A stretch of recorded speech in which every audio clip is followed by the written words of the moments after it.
दृष्टि ने आहिस्ते से अपने अपार्टमेंट का डोर खोला तो देखा कि सामने अनय खड़ा था।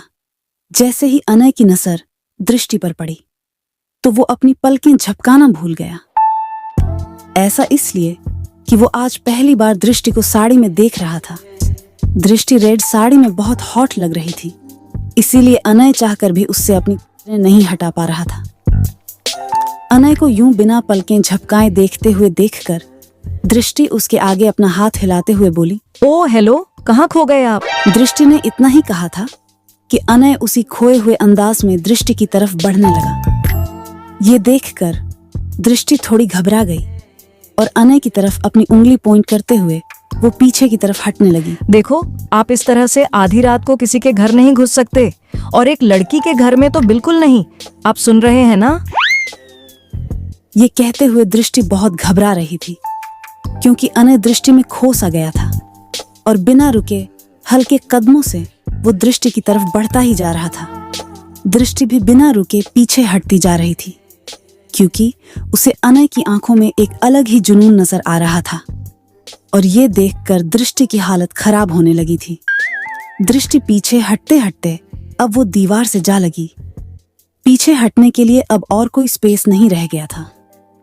फिर वो जैसे ही अनय के साइड से निकलने को हुई ही थी कि तभी अनय ने अपने एक हाथ का घेरा बना दिया। दृष्टि दूसरी तरफ से जाने को हुई तो उसने फिर से दूसरे हाथ का घेरा बना दिया। अब दृष्टि अनय के बीच में थी और बहुत घबरा रही थी।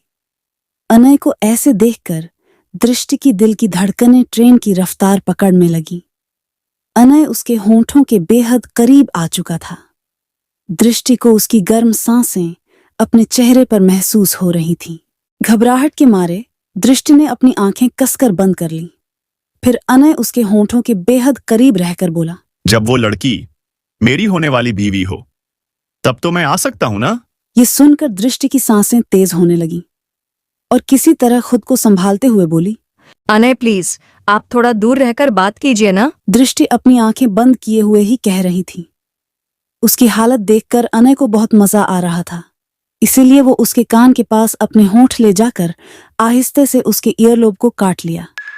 अनय के इस सेडक्टिव टच से दृष्टि सिहर गई। उसकी पकड़ अब अनय की बॉडी पर कसने लगी। ये महसूस करते ही अनय दृष्टि के होंठों के पास जाकर उसके होंठों को अपने होंठों के बीच दबाकर उसे किस करने लगा। दृष्टि उसकी नजदीकियों को रेसिस्ट नहीं कर पा रही थी। वो अनय को खुद से बिल्कुल भी दूर नहीं कर रही थी। दृष्टि के हाथ अनय की बॉडी पर कसते ही चले जा रहे थे। दृष्टि अब अनय के किस पर रिस्पॉन्स करने लगी, जिससे अनय की किस बहुत डीप होती चली गई। इससे पहले कि अनय अपने कंट्रोल से बाहर होकर दृष्टि के साथ बहुत आगे बढ़ जाता, उसने खुद को बहुत मुश्किल से कंट्रोल किया और दृष्टि के होंठों को जोर से काट लिया, जिससे दृष्टि ने उसे खुद से धक्का दे दिया और उसकी तरफ घूर कर देखने लगी। इस वक्त दृष्टि बेहद क्यूट लग रही थी। अनय ने स्माइल करते हुए दृष्टि के गालों को चूमा और उसकी तरफ देखते हुए बोला, चलो, मैं तुम्हें मेरे घर के लिए पिक करने आया हूँ। दृष्टि अपनी बड़ी बड़ी आंखें करके अनय को देखने लगी। ये देखकर अनय दृष्टि को उसकी कमर से पकड़कर अपने करीब करते हुए बोला, ऐसे क्या देख रही हो? भूल गई क्या कि आज वेद, युवान और बाकी बॉयज भी हमारे घर पर रुकने वाले हैं? ये सुनकर दृष्टि अनय को घूरते हुए बोली, तो आप क्या चाहते कि मैं वहां जाकर सबके लिए खाना बनाऊं? अनय हंसते हुए बोला, वैसे आइडिया बुरा नहीं है।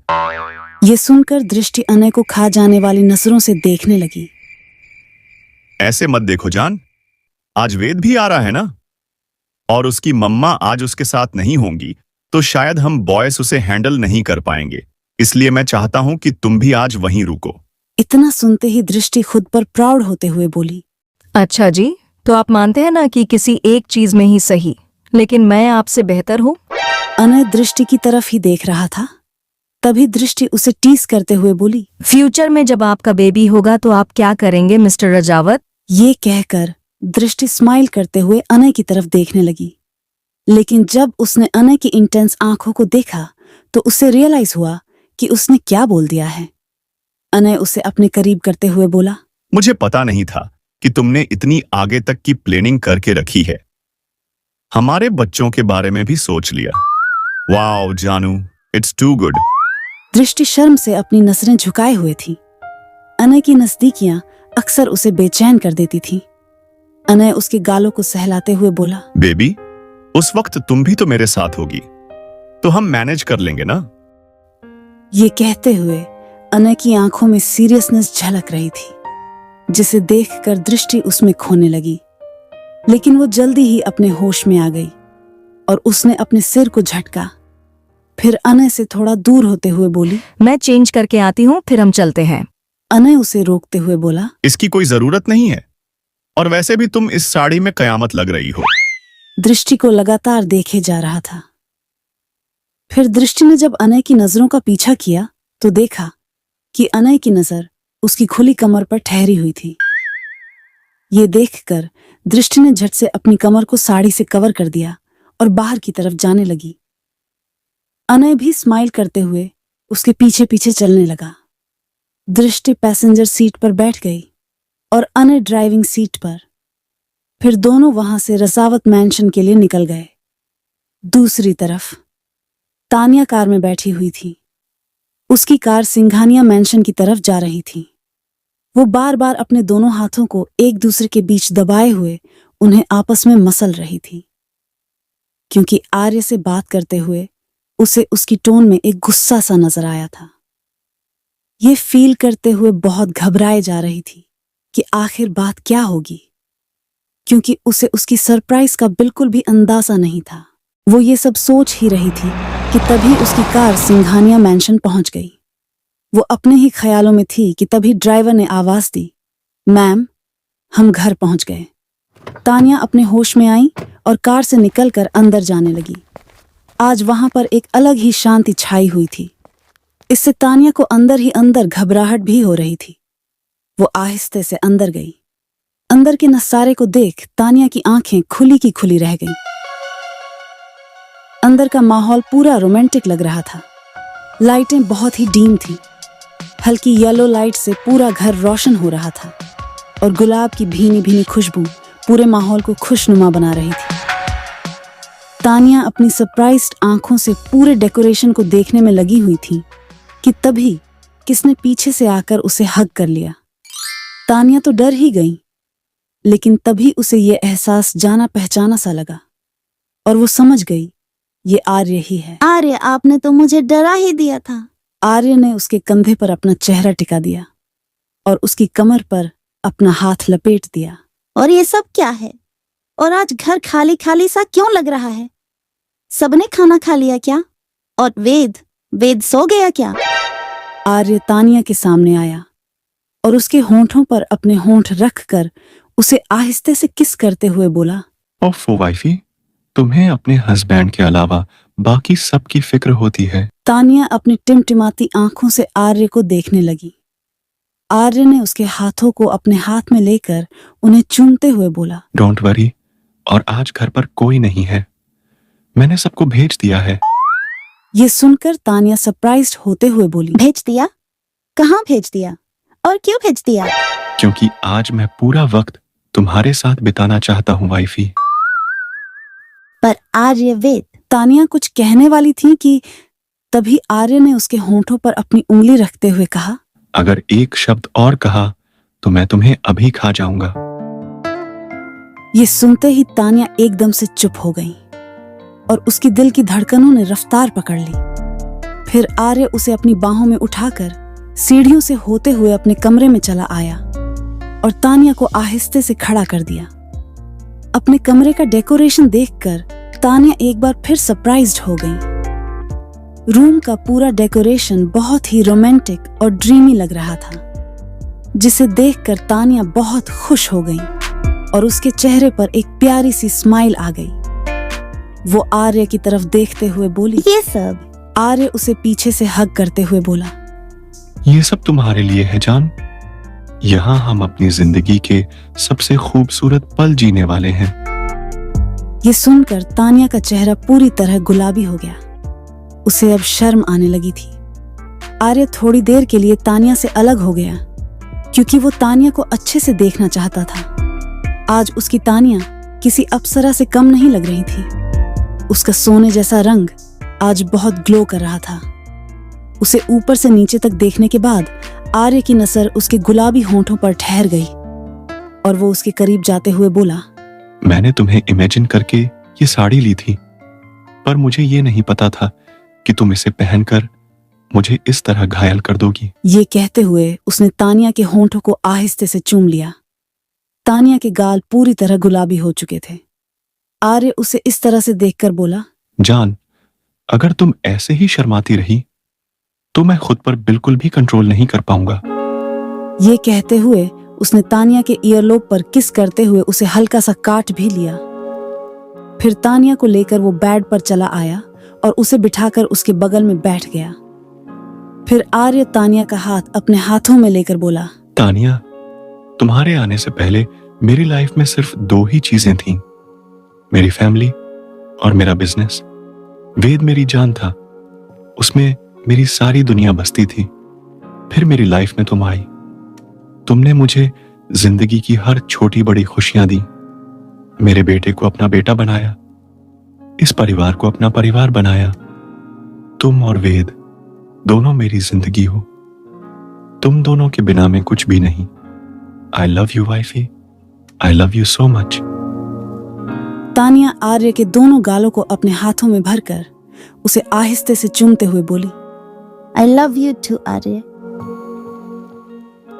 आर्य तानिया के दोनों हाथों को अपने हाथों में लेकर उन्हें चूम लिया और कहा, वाइफी, वेद हमारा क्यूट सा बेबी है। हम अपनी इस छोटी सी फैमिली में बहुत खुश हैं। अगर हमारी लाइफ में एक प्रिंसेस भी आ जाए तो हमारी फैमिली कंप्लीट हो जाएगी। क्या तुम एक बार फिर मम्मा बनने के लिए तैयार हो? तानिया ने आर्य की तरफ देखते हुए उसके होंठों को आहिस्ते से चूमा और हाँ में इशारा किया। ये देखकर आर्य के चेहरे पर एक प्यारी सी स्माइल आ गई और उसने तानिया के चेहरे को अपने हाथों में भरकर बोला, वाइफी, तुम मेरी जान हो। तुम्हारे बिना ये आर्य सिंघानिया कुछ भी नहीं है। ये कहते हुए आर्य ने तानिया के होंठों को आहिस्ते से चूम लिया और तानिया का हाथ पकड़कर सामने खाने की टेबल के पास गया। दोनों की प्लेट पर खाना पहले से ही सर्व किया हुआ था। तानिया दूसरी तरफ जाने को हुई तो आर्य ने उसे खींचकर अपनी गोद में बिठा लिया और एक ही प्लेट में दोनों खाना खाने लगे। खाना खत्म होने के बाद आर्य ने कहा, वाइफी, तुम्हारे लिए एक और सरप्राइज है। तानिया सोचने लगी कि अब भला कौन सा सरप्राइज बाकी है। तभी आर्य ने टेबल के नीचे से एक और चीज दी, जिसे देखकर तानिया की आंखें बड़ी बड़ी हो गईं और उसके मुंह में पानी आने लगा। आर्य तानिया के फेस को देखकर अपनी हंसी कंट्रोल नहीं कर पा रहा था। उसे पता था कि उसकी बीवी को रेड वाइन का टेस्ट बहुत पसंद है, इसलिए उसने आज एक रेड वाइन की बोतल टेबल के नीचे रखी हुई थी। तानिया कभी उस बोतल को देखती तो कभी ग्लास को। आर्य को यह देखकर बहुत मजा आ रहा था। फिर आर्य ने बहुत थोड़ी सी क्वांटिटी में तानिया को रेड वाइन सर्व किया। उसे पता था कि तानिया इसे हैंडल नहीं कर पाएंगी, इसलिए उसने तानिया को उसकी लिमिट में ही दी और दोनों ने वाइन को एंजॉय किया। डिनर के बाद वहां एक रोमांटिक ट्यून प्ले होने लगी। आर्य डाइनिंग टेबल से कमरे में गया और अपनी शर्ट की 2 बटन खोल दी। तानिया की नजर उस पर ही थी। फिर आर्य अपनी एल्बो को मोड़कर अपने होठों के बीच एक गुलाब को दबाकर हल्के मोमेंट डांस करते हुए वो तानिया के पास आ रहा था। तानिया तो आर्य को देखकर बिल्कुल खुश हो गई, क्योंकि आज तानिया को आर्य का रोमियो वाला अंदाज देखने को मिल रहा था। तानिया पर रेड वाइन का हल्का नशा छाने लगा था, इसलिए उसका भी मन आर्य के साथ डांस करने का हो रहा था। आर्य ने अपना एक हाथ बढ़ाकर तानिया की तरफ किया। तानिया ने भी मुस्कुराते हुए अपना हाथ आर्य के हाथ में दे दिया। फिर आर्य उसे लेकर डांस करने लगा। डांस करते हुए दोनों एक दूसरे की आंखों में खो से गए थे। इतने में ही बारिश भी शुरू हो गई और माहौल और भी ज्यादा रोमांटिक होने लगा। तभी एक तेज बिजली कड़की और तानिया ने खुद को आर्य के सीने में छुपा लिया। आर्य ने उसे कसकर अपनी बाहों में थामा हुआ था और उसके सिर पर किस करते हुए उसके कानों के पास आकर बोला, डरो मत वाइफी, मैं हमेशा तुम्हारे साथ हूं। कैसी होने वाली है आज इन दोनों की प्यार भरी रात? क्या आज ये दोनों एक हो पाएंगे? और दृष्टि कैसे संभालेगी सबको रसावत मेंशन में? सुनते रहिए इस दिलचस्प कहानी को ओनली हाई रेटेड स्टोरी पर।